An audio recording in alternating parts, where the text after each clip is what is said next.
Guys, kalian tau gak sih? Sebenarnya pikiran kalian itu bisa sesat loh.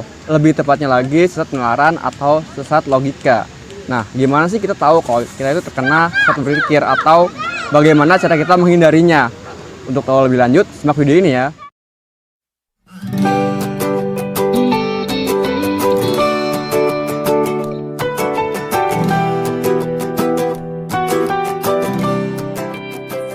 Oke guys, kembali lagi di @abangisasking, platform yang membahas filsafat dalam kehidupan sehari-hari secara lebih ringan, substantif, dan menyenangkan. Oke, dalam video kali ini kita akan membahas tentang sesat berpikir. Sesat berpikir adalah di mana suatu argumentasi itu dalam proses penelarannya itu ada sesat atau salah dalam proses penelarannya. Nah, video kali ini kita akan membahas tentang omisi. Omisi itu adalah salah satu bentuk sesat berpikir yang bentuknya adalah informal, masuk dalam jenis sesat karena relevansinya. Nah, suatu argumentasi itu sesat karena omisi karena ada premis yang dihilangkan. Jenis omisi yang pertama adalah kuantifikasi tersembunyi, di mana dalam suatu argumentasi itu ada ketidaktegasan atau kerancuan mengenai jumlah yang diacu. Misalnya, semua laki-laki itu sama saja, atau semua perempuan itu materialistis. Kemudian yang kedua adalah argumentum ad nauseam, di mana dalam argumentasi itu diulang terus-menerus seolah argumen itu adalah benar. Misalnya, saya sudah bilang berkali-kali bahwa hantu itu tidak ada.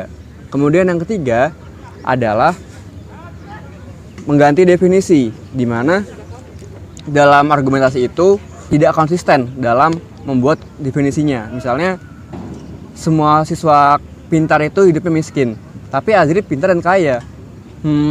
Sepertinya itu tidak begitu yang dibilang kaya. Nah, jenis kesalahan berpikir selanjutnya adalah intrusi. Apa itu intrusi? Intrusi adalah di mana seorang itu saat berargumentasi memasukkan unsur dari luar ke dalam argumentasinya. Jenis intrusi yang pertama adalah argumentum ad crumenam, di mana kekuatan dari modal itu menjadi unsur kebenaran dari suatu argumentasi. Misalnya, ini saya punya uang 200 juta, saya buktikan kalau saya itu salah. Kemudian bentuk yang kedua dari intrusi adalah argumentum ad hominem, di mana seorang itu menilai argumentasinya itu bukan dari pendapatnya atau argumentasinya, tapi dari kepribadiannya. Misalnya, dia kan pemalas, nggak mungkin lah dia bisa dipercaya. Kemudian bentuk yang ketiga dari intrusi adalah ignoratio elenchi, di mana seolah-olah dia membuktikan argumentasi, padahal dia hanya menunjukkan atau menekankan pada perkara lainnya. Misalnya, saya bisa buktikan kalau Marx ini bukan dalang dari pemberontakan. Saya lihat semalam dia ada di rumah sakit. Nah, jenis kesalahan berpikir yang terakhir adalah presumsi.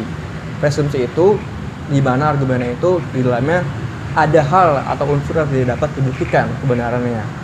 Bentuk yang pertama dari presumsi adalah bifurkasi, di mana di dalam argumen itu terdapat unsur kalau tidak hitam ya putih. Misalnya, pilih ikut berdemo atau dianggap tidak nasionalis.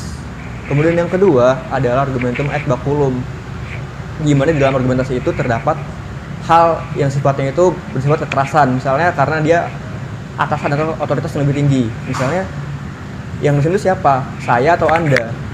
Kemudian yang ketiga adalah argumentum ad populum, di mana sesuatu itu dianggap benar karena banyak mayoritas atau kebanyakan orang memilih itu.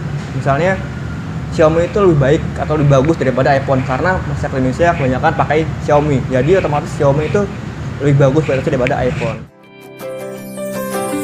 널 원해 마치 알람 울리듯 내 심장 연애 세포 깨워주는 너.